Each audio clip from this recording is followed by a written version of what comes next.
Hello everybody. Thank you for stopping by. I really appreciate it.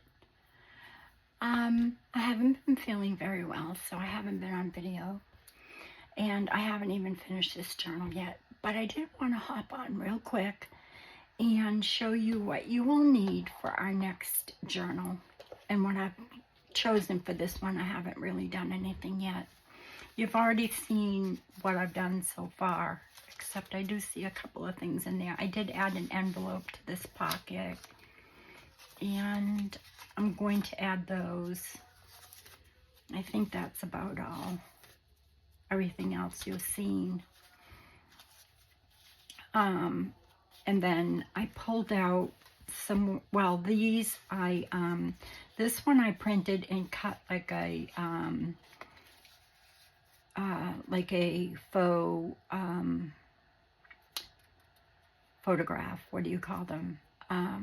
Yeah, you know. I am not going to be good with my words today. And then I remembered I had that, and that's just a little girl with some chickens. And then these are from Sam Poole. These were in my ephemera book, so I might use these. This was two Polaroids. That's what I'm trying to say. I cut this so that it would look like a Polaroid. This is from the French kit that I've been working with. And I cut it so that it would be like a Polaroid.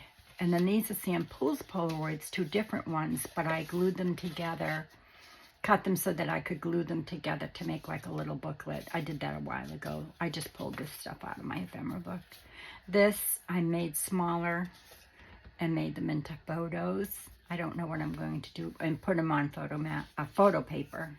These are just on regular paper, 28-pound HP photo paper. And then these, I think, are from Dorothy Jane. I'm pretty sure that's who those are from.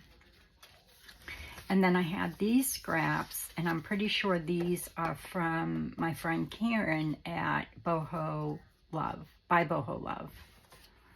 And then these are from the French kit as well. And I just made them look like photos, but they're just on regular 28-pound copy paper. And some more book page. And then these are from, I don't remember, but I misprinted them. They're on tracing paper, so I have to back them. So I haven't really done anything since I saw you last, except pull these things. I have literally been in bed 24/7. And I just got up for a little while. My husband has been so sweet. He dyed me some paper and envelopes and cardstock. And anyway, he's watching the football game, so it's good. So what you'll need for this one is, I thought it was getting better, but I just took a turn for the worse. So what I've pulled so far for this one, you're going to need 2 envelopes. And I'll tell you what size. Maybe. Excuse me. Excuse me. Pardon me.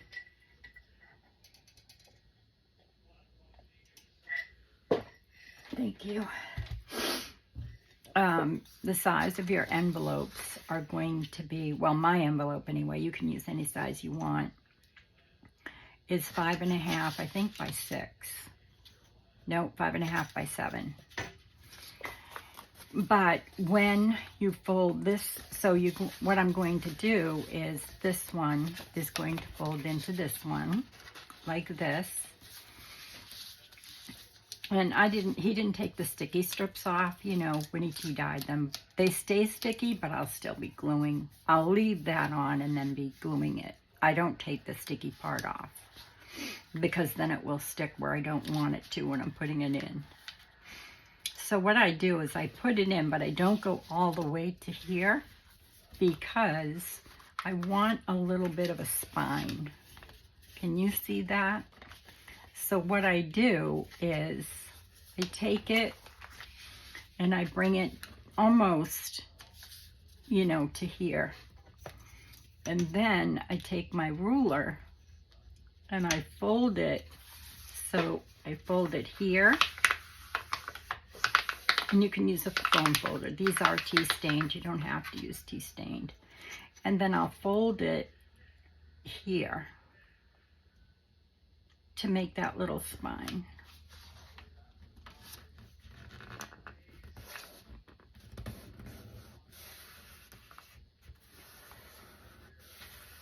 And then once I'm done with that, I'll make sure everything matches up good, and I'll have a little spine there. And it does match, it'll match up perfectly for you. If it doesn't, just play with it until it does, you know, before you glue down the back, which I'm not going to do right now, but because I'll still have to probably play with it a little bit.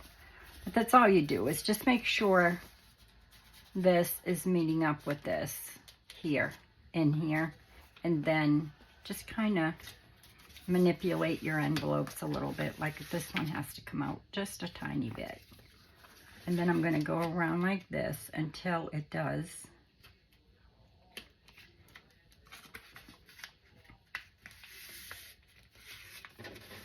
And then I have that little bit of a, can you see that spine there? So that it's not flat. And that way I can get more pages in without it being real bulky. And I'd say that's about 1/8 of an inch. No, actually it's 1/4. It's 1/4 of an inch, almost 1/4 of an inch. Not quite. Not quite 1/4 of an inch. Just a little bit. Okay. So, just like I said, make sure, like this one has to be pulled out a little bit more, just a tiny bit. And it will match up. And your spine will still be where you want it. Okay? And then you can glue the back down. And once you've got the back down, you can go in here and you can glue across here and here, or you can leave them open as pockets. If you're going to leave them open as pockets, then you just want to glue here and here and here and here, which is what I'm going to do, because I'll probably leave these as open pockets. And then if I decide at the end I don't want them to be, maybe I want them to be a side open pocket, you know, or a top loading pocket. I don't know yet. So I'll leave those the way they are. And then you'll need book pages, dictionary pages, more book pages, more book page, book page. I brought out some tea stained. This is lace paper. You can either stain your own lace by putting like a manila color paper underneath your lace. Put your lace on top of it, scan it, and then print it. I'm not going to do that because, I mean, I have a lot of my own, but I'm using Lorna Taylor's, just so that if you don't have any, you can use, you know, a printable. This is a printable. It's not my own. It's by Lorna Taylor. I figure since I'm using her winter, this is going to be a winter journal, like I had said in my last video. So I'm using her winter images, so I figured I'd use her winter lace, and I had it, so I'm using her winter lace. I did print it on both sides, more tea stained. This is just like a manila color paper. I have like, I think it's 8.5 by 14. It's legal size. I got 500 sheets for $1 at one of the, you know, like Goodwill, but it's not Goodwill. And I almost put it back because I thought, what am I going to use it for? And then I thought, go back and get that because you can cut it down. So silly. And this is just a receipt from Lorna Taylor. You know, it's like it's upside down, but it doesn't matter because I won't be using it for probably a page. These are these are from her as well. These are just like vintage French receipts. And then I have printed some documents. I'm not going to use my own because you might not have your own. So just print some documents if you have some, you know, in your files. And if you don't, then you could always, you know, use book pages or what have you. And then this is just another document. That's printed the right way, I think. Yeah. And then some more lace paper. And then for color, I'm going to do, because it's printed, I'm going to do the blue toile and I think the pink toile. I'm not positive because I did use it in that, but it doesn't matter. More tea stain, more document, and then some music paper.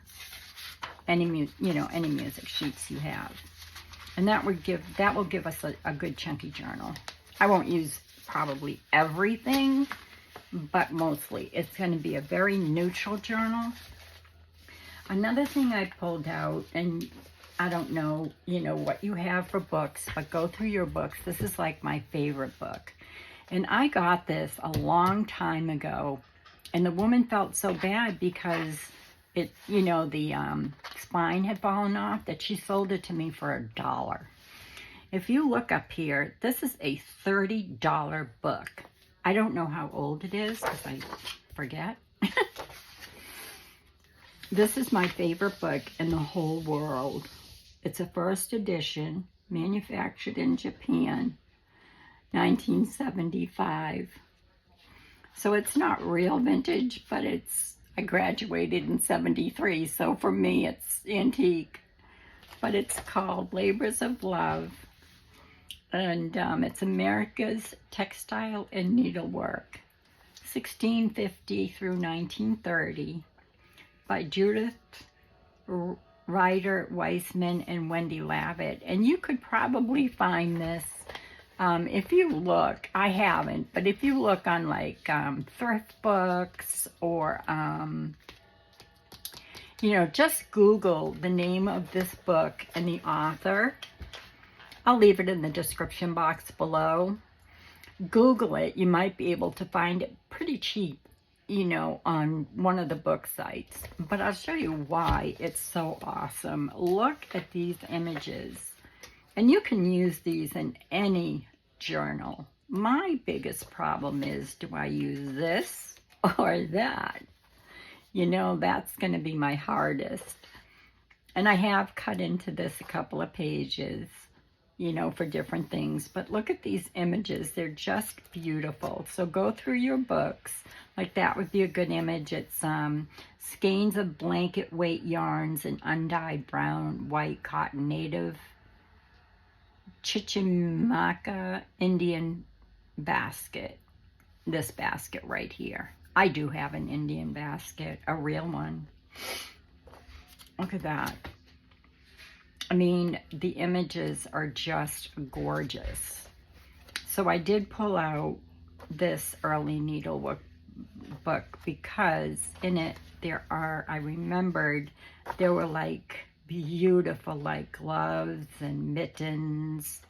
Oh, I'll show you the winter images I'm going to use for like the cabinet cards, the faux cabinet cards and things like that.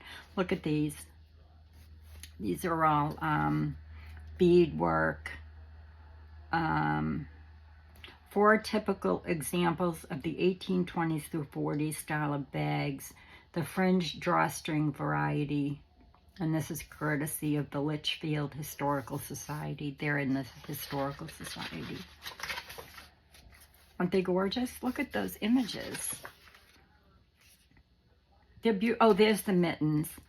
These are a pair of decorated Huron mittens. The delicate moose hair embroidery is worked on smoked buckskin, and art taught to the Hurons by the Urswanian,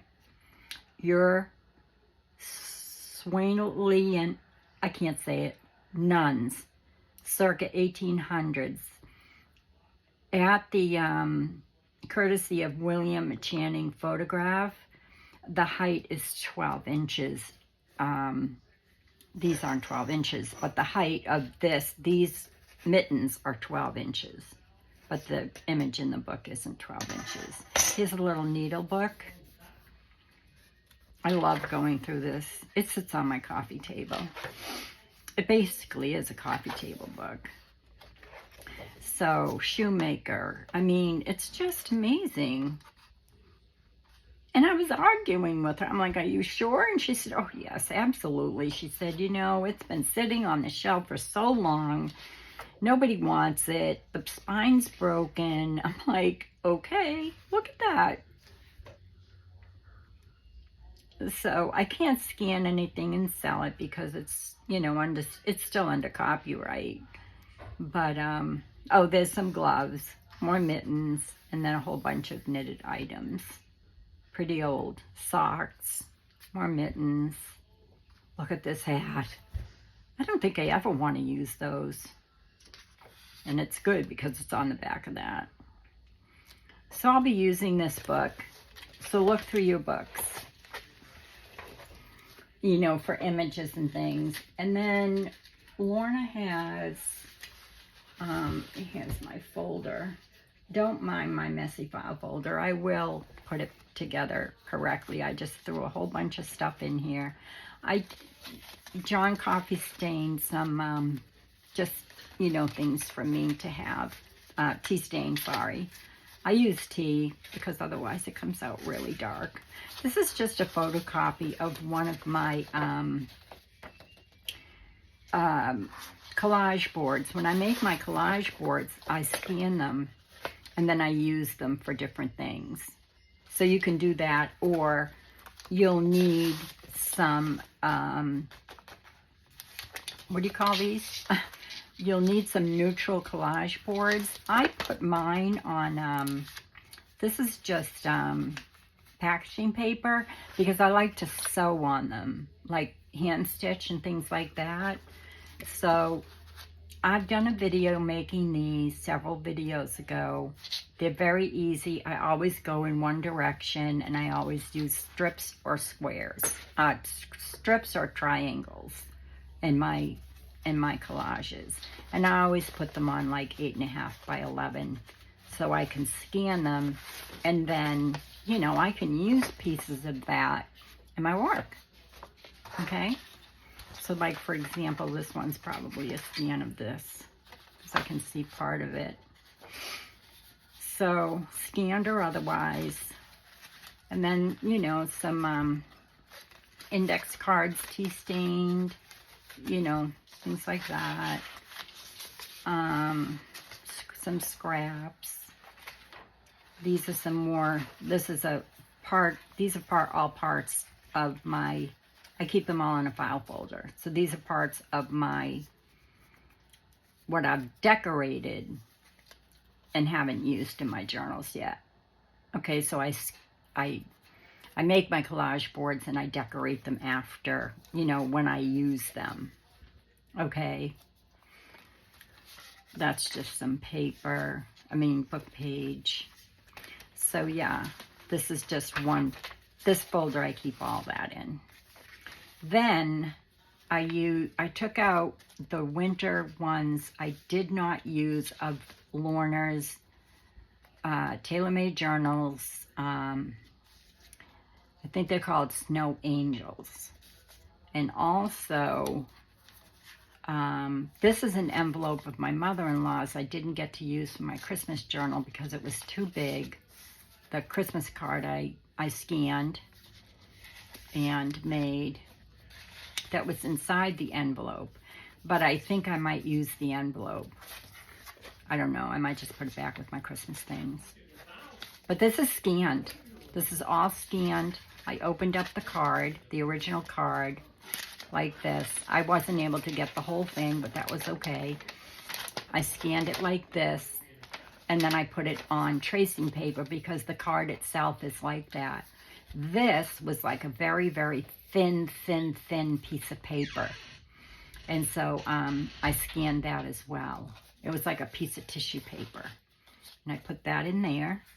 So it looks exactly like her Christmas card he had sent her, my father-in-law. I'm going to do a walkthrough of that box. And he opened it from the bottom, so I opened it from the bottom. I always open it the way they opened their love letters. I have 130, over 130 love letters and all kinds of different things of theirs from 1932 to 1936 before they got married. So envelopes, you know, vintage envelopes, or, you know, you can get them, you know, you can get them on different, what do you call them? Like Etsy and things like that.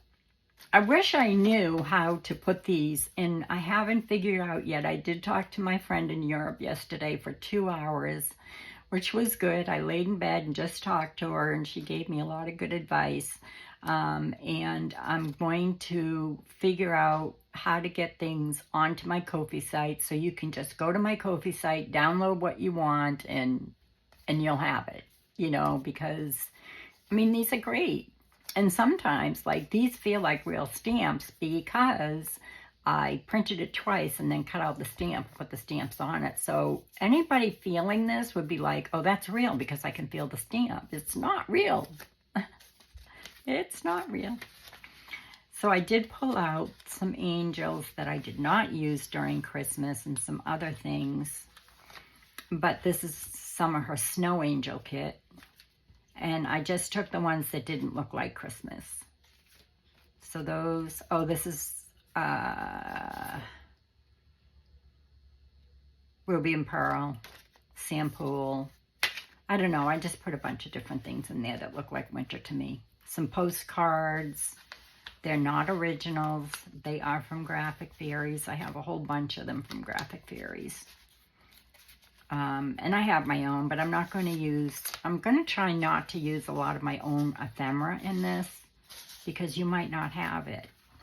And you can use your own if you want, but I'm just saying.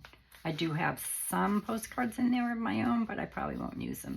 And then just a bunch of scraps that I had that I pulled. And then these are the winter images, and I can't remember the name of the kit. I think it's called Winter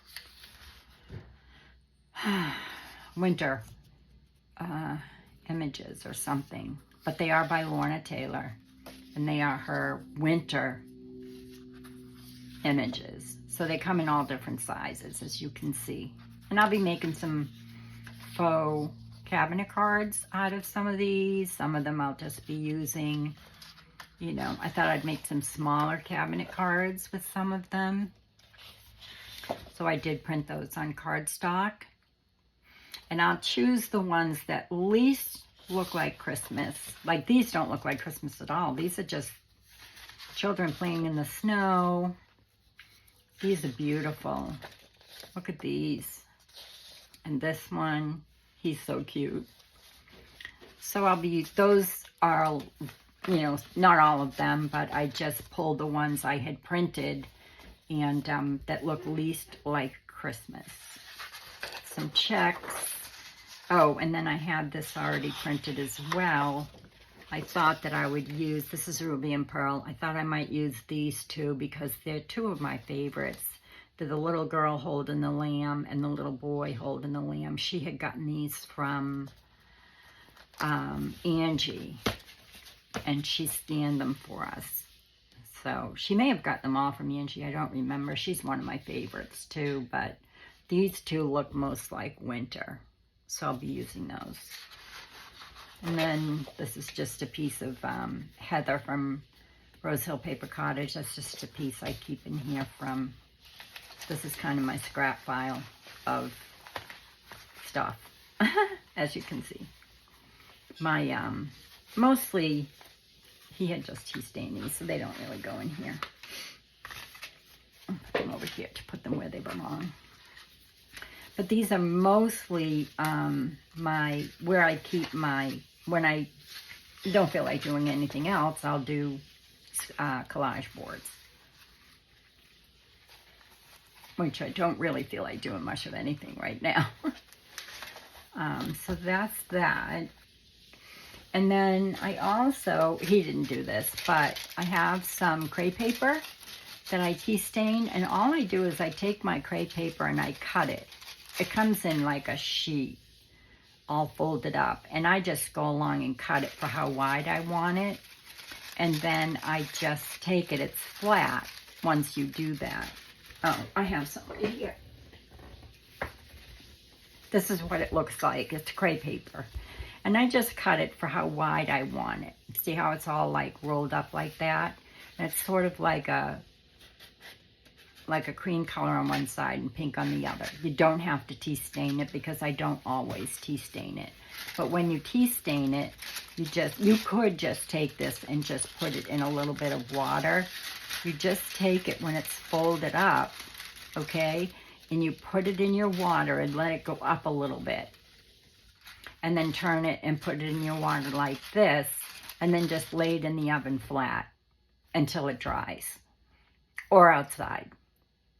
I did this probably in the oven because it's been cold here. My husband, he did everything outside today, but he started early this morning.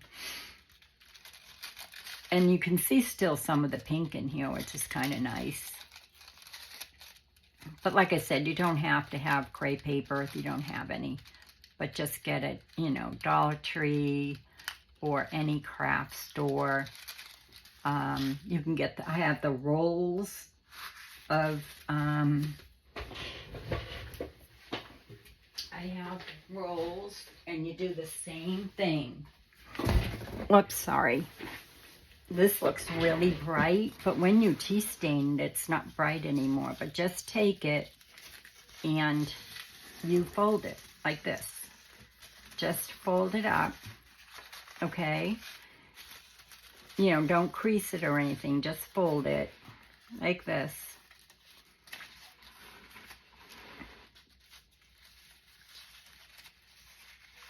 And then what you want to do, after you get as much as you want, I always do a lot because I love it. I love using this in my journals. And then you just take it when you're done, cut a piece off.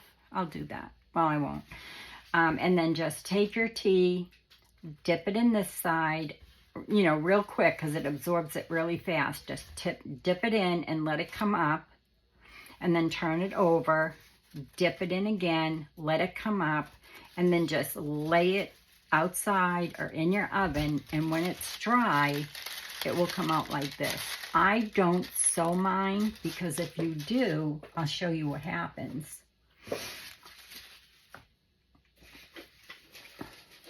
I have something else to show you. If you sew it, it flattens it out.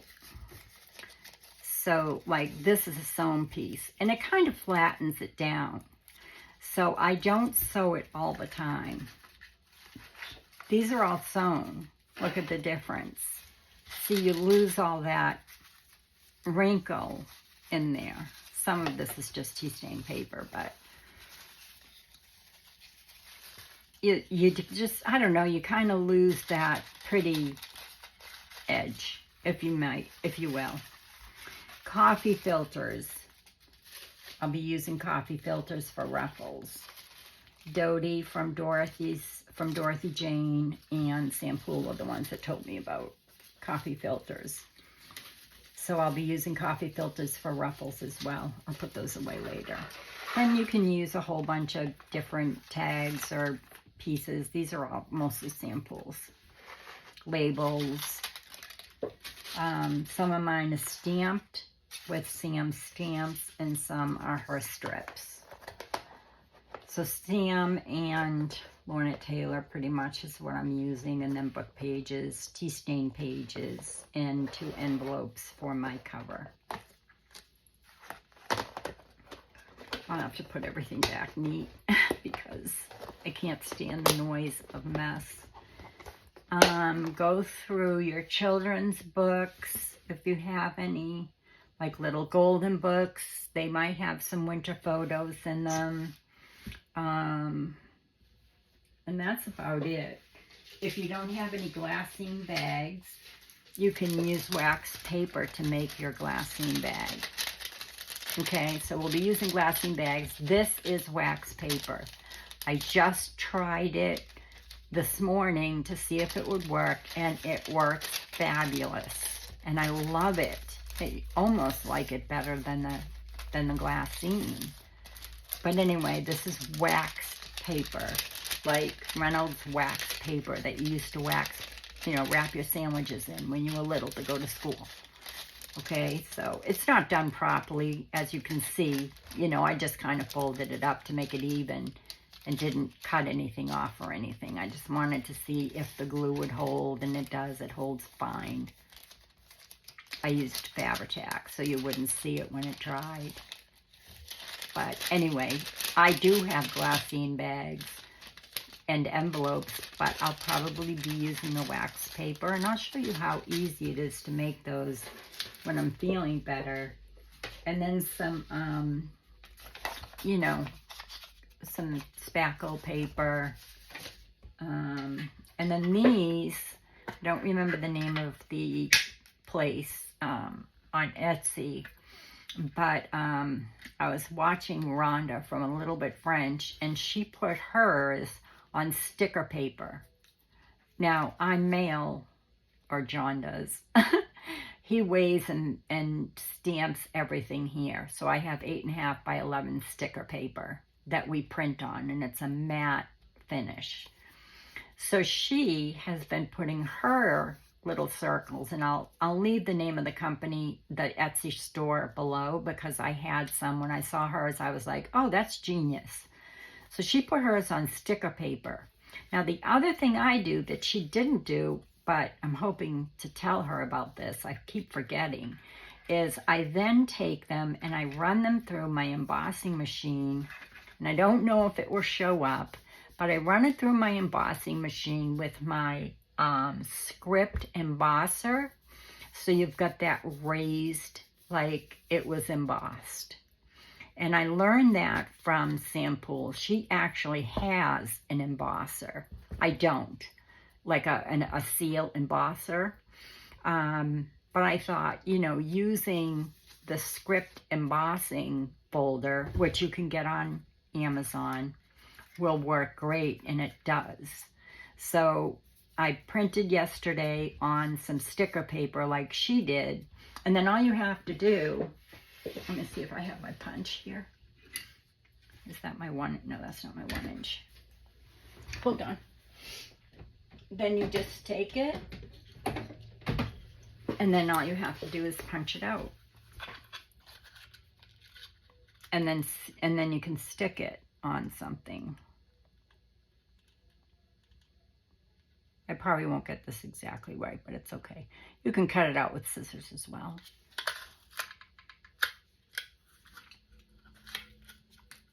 And you might, there you go.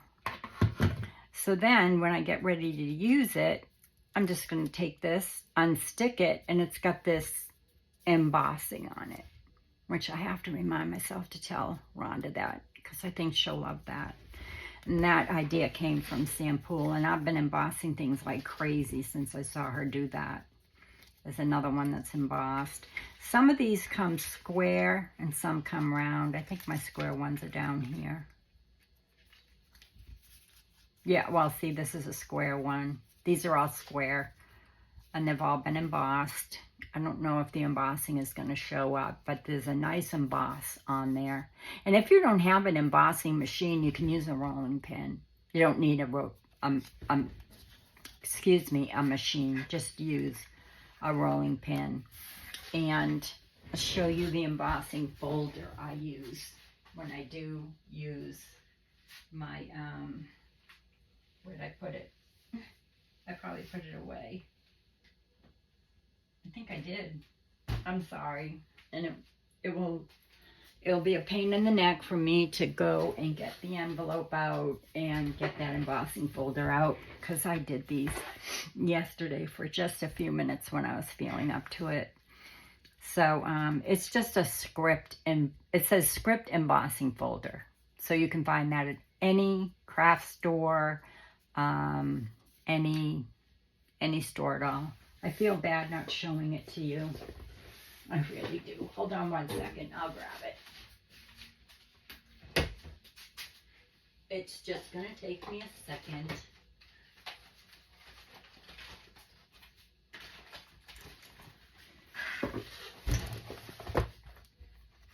this right here. See, it has a script on it. And just, that's his embossing folder. I don't know. I bought the cheapest one. You can get them from probably like, you know, Tim Holtz and things like that. But I don't like spending a lot of money. And it's just like a script. It doesn't really say anything. But, and I didn't put the whole thing in. I only put it partially in. So not the whole thing. Well, those are, but a lot of them, I didn't do the whole thing. I just did part of it. So what I did was I took and put them in this way or this way, you know. Same thing with this one. As you can see, only part of it is stamped. So I just took my circle and I put them all in different ways, you know, all the way around. And then put my board over it and put it through my embossing machine. Some I did the whole thing, some I did part. You know, it depends. This is just part of. This is just part of. You can see it on the back, I think. More than you could see it on the front. So yeah. And then I just keep them always in an Altoid tin. I have some paper ones in there too that aren't on sticky paper, but that's a brilliant idea to put them on sticky paper. Thank you, Rhonda, for that, if you're watching. And that is Rhonda from A Little Bit French. When you do the sticky paper, you might want to stick another paper underneath it because, you know, punches can be very finicky. So I think, where are we? 36 minutes.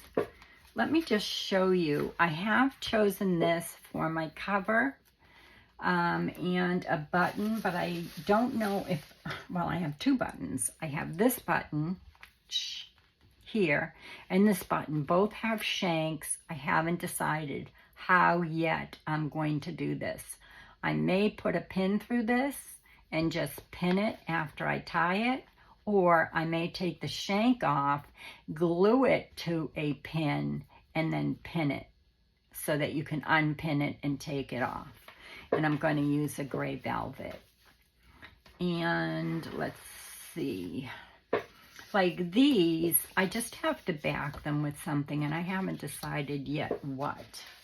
So I might do something like this so that I can write on it. And that way, whoops, that way I'd have the lines and I'd be able to write. Or, you know, if you don't want lines, then, you know, you could do this. And I purposely cut it so that it looked like a photo and not a cabinet card, if you know what I mean. Because I don't want to fill it up with cabinet cards. Here's another one of Sam Poole's photos. And then I still have to add, oh, and I also found some, you're going to need some fabric too for that other journal. Just some plain or any fabric you want. I have some linen fabric here that I don't know whether I'll tea stain it or not. I just pulled the piece. You can use calico. You can use pretty much anything. What do you call that other one? Muslin. I just happen to have that small piece, so I pulled that. So yeah, that's that. And I found this piece of toile. So I might make a ruffle, or I just might leave it, you know, the way that it is and not make a ruffle, depending on how chunky this gets. I'm waiting until the end. If it's too chunky, I'll just put it on the page like this. And what I do is I make fabric faux washi with a specific kind of tape, and I do have a video on that, and I'll link that below as well if I can. If I can't, before I do this, I will show you. You'll need buttons. I'm going to be using some rusted safety pins and safety clips, and that's about it. So I am going to go back and lay down for a little while and hopefully come back this will be finished, I hope, and we will get started on this. Even if this isn't finished, it's so close to being finished that we will get started on this regardless as soon as I'm feeling up to it. So I hope I didn't go too fast. Pull mostly neutrals. Like I said, if you want to do a neutral journal, that's up to you. I'll be doing some neutral collage board as well as one of my videos. I'll be doing some slow stitching here and there just to show you that. I will probably like start something and just kind of finish it up. But like I said, just basically neutrals. Add some color if you have, you know, things that have color in it, whether it be book page or dictionary, or, you know, look through your children's books. They have lots of color. If you want to add some color, I do. That might not be the only color I add either. That's just what I have so far. And then, like I said, 5 by whatever I said this was. That's 7? 5.5 by 7? Yeah. So it's 5.5 by 7. No, it's not. Yes, it is. 5.5 by 7 inch envelopes is what I'm going to be using for my cover. So that's it. I hope that you have a wonderful day. And until the next video, be well, be safe, be kind, and God bless. Just gather up your things and we'll go slow. Or I will anyway. All right, everybody. Have a good day. Love y'all. Bye.